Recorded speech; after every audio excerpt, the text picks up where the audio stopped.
Dalam hadis sahih, Nabi Muhammad menceritakan 3 kelompok orang.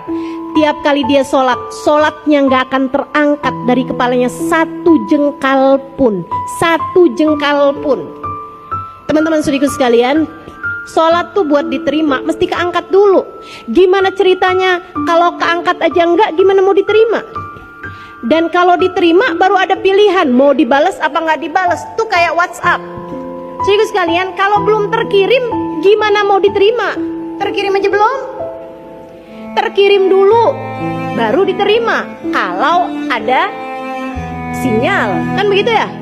Nah kalau misalnya nggak ada sinyalnya gitu kan, terus nggak terkirim atau nggak keterima, gimana mau dibalas teman-teman? Demikian pula dengan amal ibadah kita gitu kan, ada syaratnya keangkat dulu, artinya keangkat terkirim gitu. Nah habisnya terkirim kemudian baru diterima apa enggak sama Allah, kemudian habisnya diterima atau enggak, baru kemudian Allah balas atau enggak balas. Nah, ini ada kelompok orang sholatnya tidak keangkat 1 jengkal pun dari atas kepalanya. Siapa mereka ya Allah? Imamun zalim, seorang pemimpin yang zalim.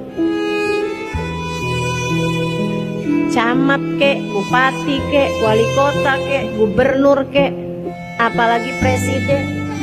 Pemimpin-pemimpin yang zalim, sholatnya tidak terangkat 1 jengkal pun karenanya atas nama cinta. Saya sampaikan kepadamu, nggak usah ada yang nyalon.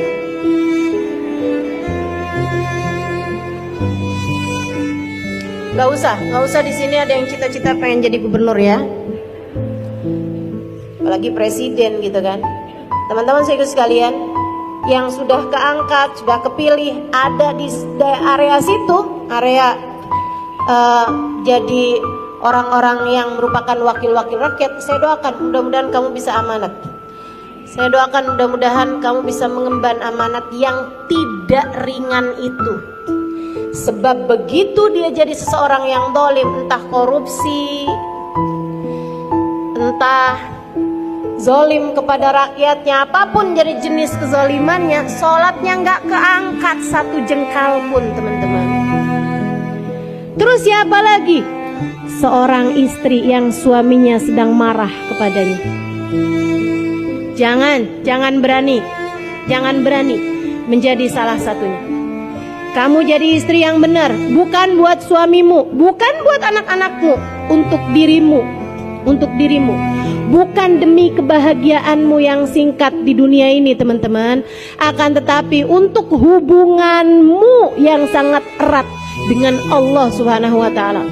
Allah bisa murka bersama dengan kemurkaan suamimu, dan Allah bisa ridho kepadamu bersama dengan keridhaan suamimu. Udah yang sabar aja jadi istri dek, yang sabar aja jadi istri mbak, yang sabar aja jadi istri kak, yang sabar aja jadi istri bu.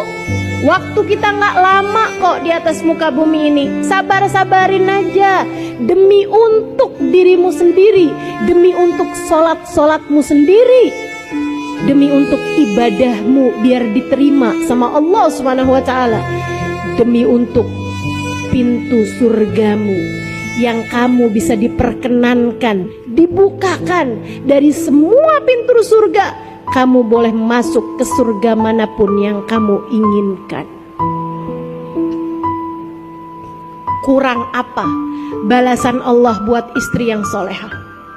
Kurang apa balasan Allah untuk istri yang mampu sabar menghadapi suaminya? Udah sabarin aja. Tuh Asia, tuh suaminya dia adalah Fir'aun.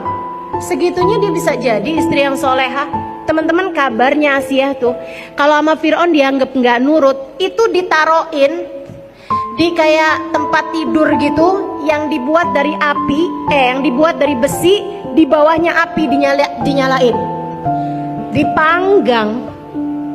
Fir'aun mau bikin Asia jadi Asia panggang.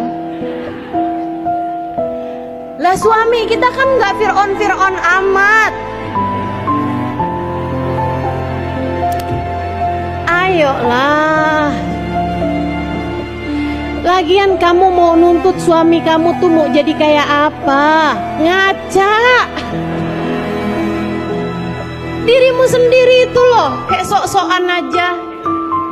Sok-sokan sempurna. Bukankah dirimu juga punya banyak kekurangan?